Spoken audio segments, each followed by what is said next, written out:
Шариф Камал и его литературное наследие. Литературный путь писателя начался с поэзии. В 1906 году в городе Санкт-Петербург вышел его первый сборник стихов «Голос».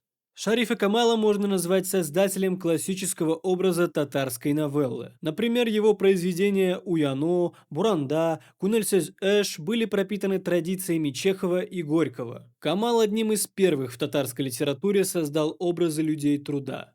Автобиографическая повесть «Акшар-Лаклар» о жизни рыбаков стала классикой. Сатирическая комедия Хаджи Эфенди Иляна высмеивала нравы старого общества, его феодальные пережитки. В 1920-30-е годы он создал масштабные романы «Тон от Канда» о революции, «Матур Туганда» о коллективизации. Неоконченный роман «Нокле Адамнар» задумывался как татарская эпопея, сопоставимая с поднятой целиной Шолохова. В 1940 году он первым из татарских писателей был удостоен ордена Ленина и звания заслуженного деятеля искусств Татарстана.